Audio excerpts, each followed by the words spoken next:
was just vibing to Dua Lipa before we came on the air. Who knew you were a big Dua Lipa fan? There you go. That's for Marcus. I love it. Shout out to the flu. Shout out to the flu. All right, shout out to the 40-somethings, you guys. How about this game last night, people. right? Goodness gracious. Joe Flacco, Aaron Rodgers, Bengals, Steelers, and with the Bengals trailing 10-0 with under 5 minutes left in the half, Flacco finding Jamar Chase. Yeah, I love the fact that they cut his split down, create that one-on-one. Him and Jalen Ramsey just competing for the ball. Jamar finds a way to go chase it down. Yeah. Joe Burrow loving it. 16 catches, Bengals franchise record, and T. Higgins getting into the act, too. This is just another essentially one-on-one route, a 3-step slant. Higgins in the middle of space, touchdown. All right, so it's a 2nd and 13 from the 44. Next drive for the Steelers. Rodgers sends it to DK Metcalf, but what a play by DJ Turner. I think DJ Turner's become like one of the best corners in football. That's a pretty impressive pick with the size of DK. All right, now the Steelers are trailing 20-10, and this is just a dime to Pat Freiermuth. The throws that both these quarterbacks made last night, pretty impressive. That Bender versus 2 high safeties, beautiful. That was really fun to watch. 2nd and 20 from the 32. He finds Freiermuth again. This is just a huge play. 68 yards for the TD. That guy's 41 or 42 years old doing that. 2.5 minutes left in the fourth quarter. Moves out to his left. Throws an absolute dart to Freiermuth. Look at this. I mean, this is 15, 20 years ago looking Aaron Rodgers. Just an unbelievable play. And it feels like the Steelers, as poorly as they played for stretches, might find a way to pull it off. Yeah, but it was 2 minutes and 21 seconds left when they took that lead. And here goes Flacco right after the 2-minute warning, finding Chase. Jarring to watch that final drive. I mean, easy completion to Jamar Chase. Easy completion to Jamar Chase. And then it's T. Higgins one-on-one once again versus Jalen Ramsey. The competitiveness to go find the throw and the selflessness to slide down at the 5. Yep, heads-up play by Higgins as the clock winds down to 11 seconds. It's up to Evan McPherson, a 36-yarder for the win. And the Bengals upset the Steelers. Big division win, 33-31. But wait, there was one last chance here. This was the Hail Mary that didn't get answered. But, man, that ball made its way to the end zone. That ball goes 70 in the air. I mean, it's right. It's remarkable how strong the arm is still. How about that? Here's both quarterbacks after the game. This is the NFL. You know, we had a chance to really open up some space, but we're 4-2, still first in the division. Got a couple, home games coming up, back to back. Another Sunday night opportunity against my former team. So, I'm not going to ride the roller coaster, and I know Mike isn't. And hopefully you guys follow suit. Did you expect to ever have this feeling again? It's a good question. I didn't feel like it felt like I might not, to be honest with you. So, it's pretty special. Well, RC, now we know why Mike Tomlin didn't want him traded to the Bengals. That had to hurt your heart, the way the Steelers played defense in that one. Yeah, it definitely made me hate the Cleveland Browns more than I already hated them. I think, Drake and the young people, they were looking for the function all summer with Nokia. I think last night the Bengals and the Steelers were looking for the unction because that's the age of these quarterbacks. And Joe Flacco absolutely played out of his mind. But when you think about the reason the Steelers were outplayed, it was schematics and also people. Yeah. The way that Zach Taylor approached this game was early on, if you were going to play too high, they were comfortable handing the football off. And as things evolved throughout the night and they had to start bringing some people in the box, trying to bring pressure, play single high safety, they took the one-on-ones. And then even when you doubled, as we just saw T. Higgins and Jamar Chase, they would hit Yoshivas, so they would use Noah Fant. I thought it was a masterful game plan, but the execution was just phenomenal. Joe Flacco turned back the hands of time and looked like 2015 Joe Flacco. Some of those balls were so pinpoint accurate, the velocity it was thrown with. And then we watched players on the outside just be better than the other guys. Jamar Chase, T. Higgins were better than Joey Porter and Jalen Ramsey. It was truly an epic night for this Bengals offense, but it was an epic debacle defensively for the Pittsburgh Steelers from Mike Tomlin and Terrell Austin. It was a total miss and a failure. Yeah, the Steelers defense can really only do one thing well right now, and that's rush the passer. And if you're going up against a quarterback like Joe Flacco, who had a 2.44 second time to throw last night, which is super fast, you're taking away the one thing they do well, and now you're playing into their weaknesses, which are coverage and tackling. Okay, basically everything else in terms of playing defense. Ryan hit what really happened in terms of like the game planning, but I will say, even though they got a little bit run on when they played too high, I still think they played way too much man coverage against this team. These cornerbacks against these receivers was just such a glaring mismatch. And when they didn't play man, they played a lot of really predictable cover 3. And Flacco said, cool, I'm just going to throw into the voids every time. This is a defense that really needs to dramatically rethink things if they want to be a competitive playoff team. Because right now, I do not see them holding up their end of the bargain. Yeah, unengaged is the way that I would describe the whole defensive unit and plan. Just completely unengaged. If you watch them defend their run, guys are standing up with pad level left and right. Guys are getting in and out of the wrong or right gaps on a consistent basis. Some of these run lanes that Cincinnati had last night, who's a very poor running the football team, you watching defenders just completely stand up. You can see their numbers. Guys going in the wrong gaps, front side or back side. I'd also say this. I felt like at times, RC and MK and Hannah, they were trying to disguise their coverages so much, they disguised themselves into a problem. Like sometimes the safeties tried to rotate so differently and so late that Joe was like, oh, there's gashing holes backside there. Corners tried to rotate to the half, and it left just voids to the sidelines. And so I think that's the big takeaway is, this is a defense I felt like was crazy simple last year. Are they trying to do too much right now where it's no, all the parts aren't connected? Didn't seem like they made any adjustments. RC. I'm sorry, Hannah, just really quick. The Bengals' game plan was also pretty predictable. Totally. It wasn't that the Bengals came out and did something that you, myself, or MK didn't know pregame. We knew exactly what it was going to be, and the Pittsburgh Steelers did seem disengaged, but also unprepared, and they had an inability to adjust, which was the scarier piece of the entire night. Yeah, it's so weird. They're 0-7 on Thursdays against division opponents under Mike Tomlin. That's just a strange that one doesn't make stat. sense. Yeah, it doesn't. Obviously, they didn't close. Yeah. Okay, this is really unfortunate for the folks in London. They're not going to see one of the greatest receivers in the world, Puka Nacua. He is out for that Rams game with the Jaguars on Sunday morning at Wembley Stadium. He suffered that really scary ankle injury in the Week 6 win over the Ravens. And listen, it is no secret. This guy has been Matthew Stafford's very favorite target. In fact, nobody this season has a higher percentage of their team's catches than Puka Nacua does for the Rams. He accounts for over a third of their catches and receiving yards. Really, really big loss for this team. So on the defensive side, when you look at how the Jaguars are going to approach that offense, what do you expect now, RC?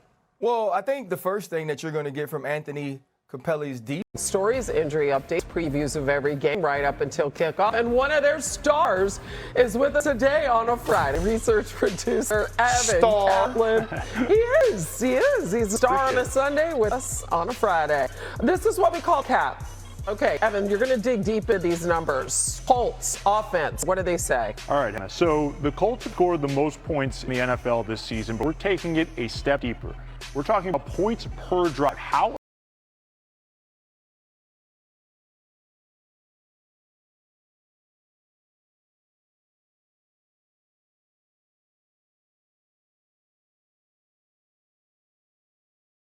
efficient is Indianapolis on each of their possessions? 3.34 points per drive this season. Look at the company they're in. 2007 Patriots, MVP Tom Brady, they got to the Super Bowl. 2013 Broncos, MVP Peyton Manning, they got to the Super Bowl. So this is where the Colts are at through 6 games. Historic company when you talk about how efficient they've been on each possession. So how are they doing it? They're doing it with the NFL's leading rusher in Jonathan Taylor and Daniel Jones, who's having a career renaissance in Indianapolis, highest total QBR in the NFL. But this is the number I want to focus on. He has only been sacked 5 times in 6 games. That is the fewest in the entire league. Shane Steichen scheming it up for Jones. They have been in max protect with at least 7 blockers and the highest percent in the entire NFL. But you guys know these defenses are too good this year, right? Too good in the NFL these days. Quarterbacks are always going to be under pressure at some point.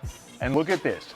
Daniel Jones has a total QBR of 91 when he is under duress with a defender in his face, that is by far the highest in the NFL. Look how much higher it is than Patrick Mahomes and Baker Mayfield, two of the MVP favorites, highest at this point by any QB in the last decade. So these numbers tell me this is going to continue for the Colts on Sunday against the Chargers. Dan, we going cap or no cap? I'm saying no cap, and I love this. A couple of things I want to kind of accentuate that Cap said. So points per drive is one of my favorite stats, just because I think when we point to that, it talks about you got to be efficient to do that. You have to be explosive, and then you got to be good in the red zone. You know, like it takes all those things.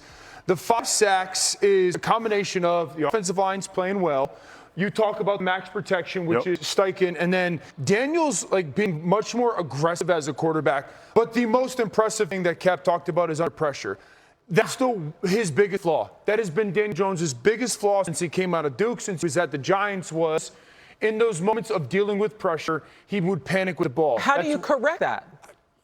If I knew, Hannah, it's been corrected though. Like that's the thing. He would always. That's why he led with all those takeaways, or giveaways. Excuse me, the fumbles and the turnovers. Yeah. That's the thing that he, with I'm sure the help of their coaches and the people, has corrected the most. And that's the reason why he's playing at such a good level. I think part of this offense is 5 snaps a game, you're going to get something new. I got to get myself in frame here. Yeah. 5 snaps a game, you're going to get a scheme that you have not seen in the previous week. So that'd be the challenge to the Chargers. I talked about Daniel being aggressive. And then this is a team that runs off the tackle really well offensively. That's something the Chargers defensively struggled big time with against Miami. So specific to the game, those are things that Daniel and that offense can have success with. I mean, listen, it doesn't hurt to have a guy like Jonathan Taylor sharing the backfield with you. Mina, how do you see him matching up against that Chargers defense? I think he is the most important player on the Colts side in this game, in part because of what Dan said. The Chargers defense is very good, but they do struggle with off-tackle runs. They also play a very high amount of light boxes, and John Taylor, when he's running into 6-man boxes this year, is averaging 6.4 yards per carry. But the other side is I think the Chargers defense is really good at defending some of the things that the Colts do well. Play action, yards after the catch, the middle of the field. So in my mind, running isn't just part of it. It's the most important part of their offense. I'm interested in seeing, by the way, how the return of Khalil Mack impacts things potentially if he plays for LA, because I think he's been not only important to their ability to get pressure with 4, but also their run defense. He's a very good run defender. But yeah, John Taylor to me is the key to this game. Yeah, absolutely. If you look at the last 2 weeks, what Bill Crosby-Merritt was able to do, averaging 8 yards per carry, and then you come back the next week and we see the exact same thing from Devon Achane, and you know that Jonathan Taylor is going to be the focal point and priority of this offense. But what I've loved about Daniel Jones is his aggression in the play action. Yeah. Once Jonathan Taylor gets things going downhill, and the way that they utilize delayed releases by Tyler Warren on those play action passes, short crossers, stacks, the way he's attacked the seam, it all starts with this run game. And this run game is so diverse. It's physical, right? It attacks you on the edges. It can give you big plays and dynamic plays down the field, but he also earned the tough yards. He's shown this year that he's the total running back, and what Shane Steichen and Daniel Jones have been able to do off of these run sets, quarterback under center, back in the queue, I think has truly put defenses in a tough spot of figuring out how they're going to attack Daniel Jones and this offense. Yeah, see, I would tell you the ending of that game last week against the Cardinals is probably the most important so far this season, because we talked about it. This past week was the first time that Daniel Jones didn't look like he has so far this season. The interception should have been another interception. He didn't blink. He didn't go into the tank. He become conservative with football after that. Like, he had 2 massive drives at the end of that game. Being aggressive, like talking about with the football, that's a great sign. Listen, early on in that game, he throws the interception to Mac Wilson on the boot. But there's a late throw down the seam to Alec Pierce where he puts it on his back shoulder here, where Mac Jones absolutely had a chance. I love the fact that he didn't paralyze himself by the earlier mistake and continue to be aggressive, because that's the only way they win that game against the Chargers. All right, let's get to our picks. No, all good. Amina is the only one on the Chargers. And what is she live in California. Who's that little person there that's next to your pick? That's Joe Alt, the Chargers left tackle. I think he's going to play in this game. The Colts defense drops from 6 to 26 in success rate when they don't get pressure, and Joe Alt is that important to this Chargers offensive line. So if he plays, I'm rolling with LA, but if he doesn't play, I reserve the right to switch my pick. I'm not there's no switching. No. That's the smallest Joe Alt has ever been. Yeah. Joe Alt ain't been that small in his life. He needs some glasses. You got to keep him there, Sorry, we got to lock Like that Joe pick. Alternate. With little mini Joe Alt. All right, it's in London. They're not going to see one of the greatest receivers in the world, Puka Nacua. He is out for that Rams game with the Jaguars on Sunday morning at Wembley Stadium. He suffered that really scary ankle injury in a Week 6 win over the Ravens. Listen, it is no secret. This guy has been Matthew Stafford's very favorite target. In fact, nobody this season has a higher percentage of their team's catches than Puka Nacua does for the Rams. He accounts for over a third of their catches and receiving yards. Really, really big loss for this team. So on the defensive side, when you look at how the Jaguars are going to approach that offense, what do you expect now, RC? Well, I think first thing that you're going to get from Anthony Capelli's defense is that you're going to have a focus on Devontae Adams. Listen, they went into last week and they were playing against the Seattle Seahawks, who didn't have Puka Nacua or Devontae Adams, but they definitely had a Jackson Smith-Njigba, who's head and shoulders the number one target of that team, and he was still able to get off. And so they're going to have to put that focus on Devontae Adams in the back end for this team. But it's also going to be for them about stopping the run. There with Sean McVay for 4 years. So what are you looking for from Trevor Lawrence and company? I need Trevor Lawrence's second progression throw to look like his first progression read. When number one is there, Trevor throws it as good as anybody. But still looking for the consistency of, I go to number one and I set number one and he's not there and he gets to number two, which is the right read. I want the throw to look like he's the number one read, meaning I want it to come out with consistency. I want it to come out with conviction. I need the ball placement to be premier. This is a defense in LA that it's going to give you completions. It's not an overly aggressive one. They play with proper leverage, but they're not an incredibly attacking one. And when Trevor has to kind of move his feet or kind of get to that second or third progression, mentally you can tell he's getting there. I need physically it to match as well. Yeah. For that to even happen, they got to do a better job protecting Trevor than they did against Seattle. And for me, against this particular defense, that really starts with handling the Rams' 5-man rush, which has been really good all year and was excellent, I thought, against the Ravens. Look here, you got Josiah Stewart lined up inside Jared Verse. So Jared Goff gets a one-on-one versus the tackle to force the incompletion. They use it constantly to get one-on-ones. Here, they're showing an all-out blitz, but then the two edge rushers drop into coverage. So this time, Cam Curl gets a one-on-one, and Cooper Rush goes running. Finally, this is just a 4-man presentation. They're going to add on a backer in this case, and once again, you get that one-on-one for Jared Verse. When the Rams rush 5 pass rushers this year, they are getting pressure 52% of the time, which is the fourth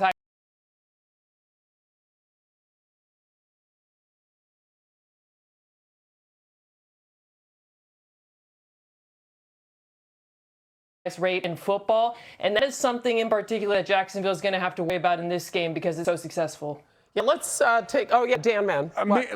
Mina, do you like when they have Verse inside though, and that stuff, or like, do you prefer him on? I think it's better, much better, and he's much better when he stays on the outside.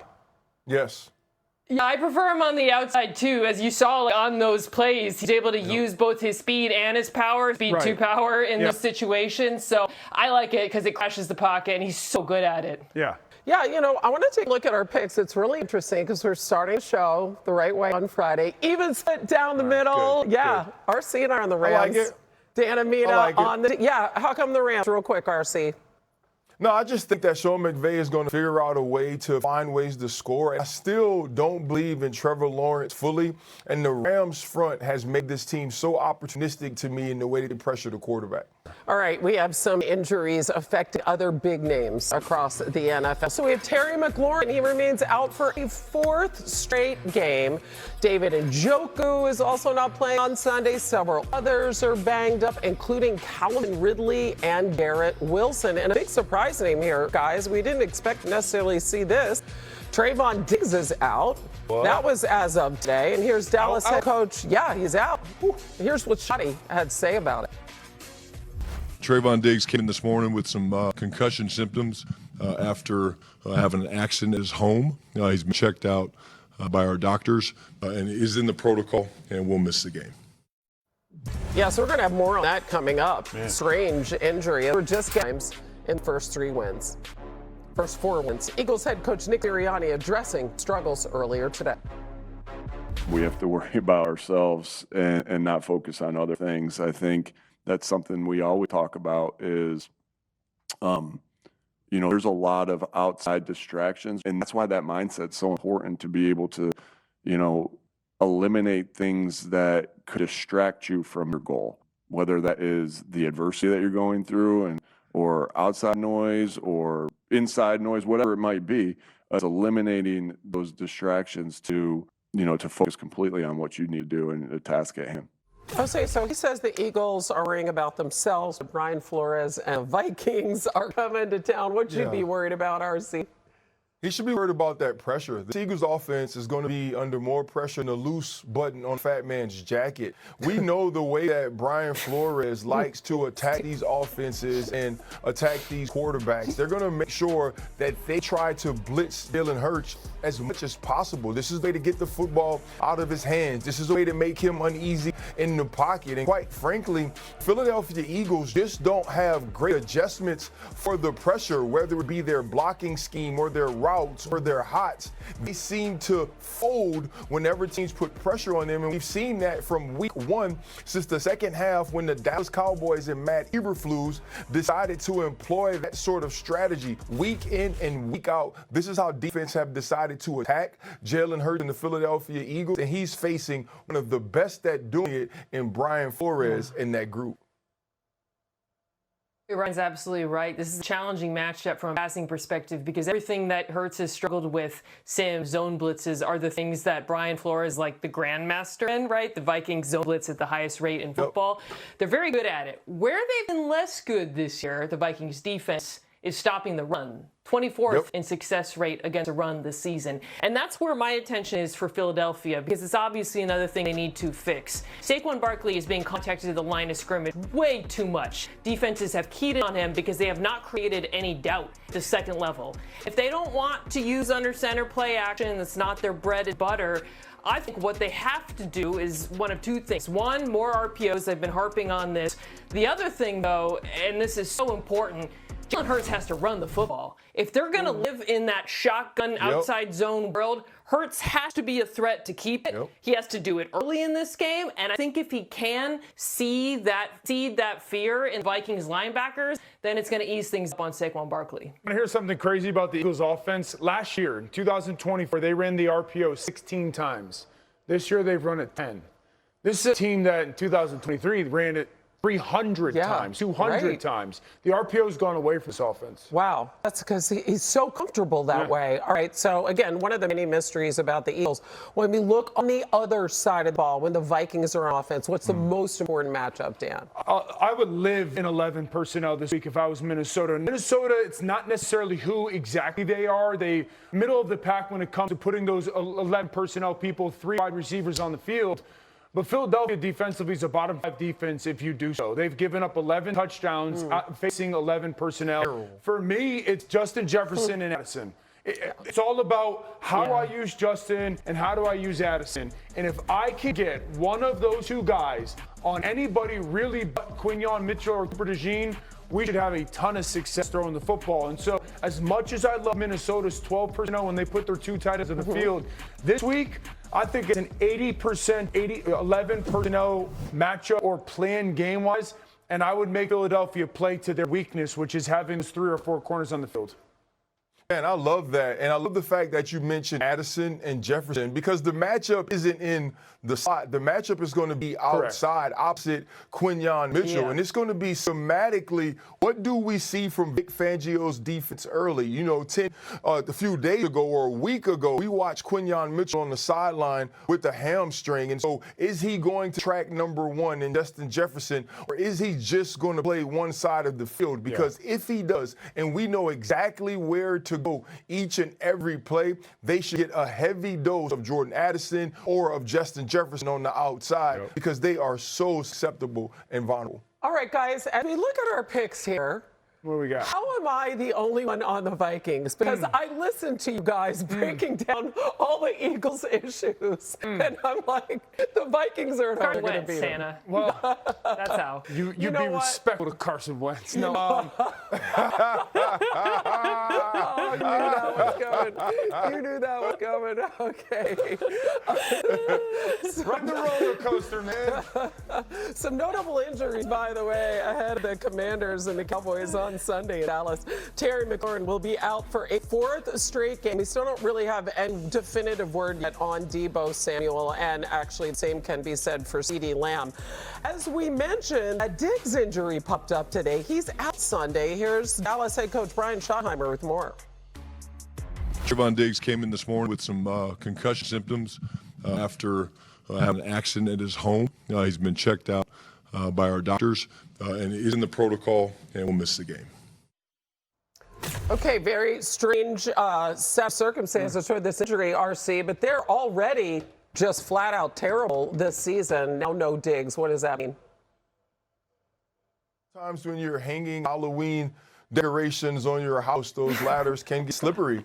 No, I'm just joking about something I probably shouldn't be. But I think the thing about this is Reddy Stewart has played a ton in the slot for this team. On the outside, we've seen a lot of Deron Bland and Kyer Elam. And so you're going to see those things as well. I think the big thing for the Dallas Cowboys is, like, can you stop the run first to even get to the point to where your cornerbacks and your secondary, your defensive backs are involved in this game? When you think about Bill Prosky-Merritt and what we've seen for him throughout this year, he didn't have that sort of impact on the game against the Chicago Bears. And I expect that they'll come in watching that film from last week and say to themselves, that's where we have to get going, which would allow Jaden Daniels opportunities to carve up that back end, because we know the rush of the Dallas Cowboys isn't what it could have been after making trade of Micah Parsons. Yep, it all goes back to that. All right, so let's talk about the Dallas offense. They're going to have to carry the day as usual. What are you looking for? It's a great offense until it gets to the red zone, and then it's an average offense. If the Cowboys are going to matter this season with as bad of a defense, they're going to have to be a lot better in the red zone. I think they got to throw it a lot more in the red zone. Just look at where Dak ranks and where this offense is. Outside of the red zone on the right side, top 5. Inside the red zone, they're bottom 3rd. And so if they want to score enough points to protect this defense, that's number one. Number two, I keep saying this, and I'm being dead serious. I cross the 50 if I'm Dallas offensively, and it's 4th or 5 less, I'm going for it. I'm not kicking field goals anymore because it does nothing for my football team to actually help us win the game. It just gets Brandon Aubrey points. Go for it. That's the analytics Mina likes. No. There it is. Whoa, Mina. Wow. Yeah, it's a party. It's a party. It's a party. It's a party. That's what it's going to feel like when both these teams are on offense. Both of these coaches needs to be aggressive as hell in this game. I'm with Dan. Passing in the red zone, too, when things get tight. I don't think Washington has people who can cover both CeeDee Lamb and George Pickens. But between the 20s, I do think they'll be able to run the ball really well on Washington. What we saw last week against Chicago was alarming off tackle, particularly when they got them moving from side to side. I think we're going to see a return to form for Javonte Williams, especially with CeeDee Lamb on the field, because Washington's going to have to play more coverage in this. All right, let's set those fireworks off, because this is our first unanimous pick of the day. And it's our first gong. I'm proud of us. Oh, you guys, we are like 40 minutes I'm through the show. so disgusted with Dan and this score. Yeah, you know his score thing. Dan. You know his score thing is the thing with me. I'll double it. Just Dan. You can double it for people. You can double it. Man, 20 to 17 all day, every day. I know. 2017 exactly. every game, man. Exactly, RC. I think the Cowboys can win this. I don't love But this. we picked the Commanders. I think they could win it, and we all have it close. But Oh. Like, they're just so bad on defense. Close doesn't matter to So social bad. media managers, Ryan. Guys, we're That's like true. qualifying everything. That's true. Our terrorists. Yeah, I don't want to stand on anything. Oh my gosh. All right, it's time for AI Generate Fantasy Insights provided by IBM and Daniels. Number one on the Watson X Boom list of players predicted to exceed expectations this week. At the Cowboys, IBM has a high projection for Daniels of 28.9 fantasy points. Those for any player this week. Coming up, Jackson Dart stunned the Eagles. Can the Giants quarterback repeat it this week against the Broncos? You know what? Not everybody is buying the hype. He's, feeling himself a little bit. He's out there running around. He's got the chain on. He's dancing. Can't believe he's like dissing the chill and determining the outcome. That's a key. So we're going to start with Giants and Broncos, where there's been some trash talking this week. Yeah, he's a young guy. He's, feeling himself a little bit. He's out there running around. He's got the chain on. He's dancing. I feel like everybody needs something. So, we've went against QBs who have ran around in the pocket and have, tried to do stuff with the legs. So, ain't nothing we've ever seen. What did you think of what Cooper said? Yeah, we don't sell everything Sunday. Don't really matter no more. Dan, give us a lock in this one. Yeah. Don't know if I want to quarterback that offense right now. Lock. This Broncos defense will have a minimum of 3 sacks. I love everything that Jackson Dart has done for this offense and brought to this offense. This pass rush is a different animal now. This is one of the best one-on-one, one of the best group, one of the most creative pass rushes and pass rush groups in the league. This Giants offensive line has been a little bit covered because of the way that Dart has played. And there's times, as much as I appreciate his play, he's been all over the place with his eyes and feet. I think that'll hurt him this week. At least 3 sacks. RC, what's the key here? Going forward, I want to work with less intelligent people who study a lot of film, because the key is protecting Jackson Dart. Dan knows that. Mina knows that. You look at this front, Benito and Cooper, and the way they add people like Stranad to the rush and actually just go out and whip you up front. And the beauty of the Denver Broncos is that they finish, and they finish violently and physically. And when you hear Jonathan Cooper saying, oh, he runs around, wears his chain, and we've seen people like that, that means that's been an emphasis inside of that room the entire week, and I expect them to come hunting for Jackson Dart. Okay, so maybe no surprise as we let our picks. We are all on the same side for the second time. Not too bad, though. Not too bad. Not too bad. Two shows not bad. Well, you and Mina are keeping it close here with your scores. What do you say? Yeah, Broncos just 9-12 under Sean Payton in one-score games, though. Just saying, because it's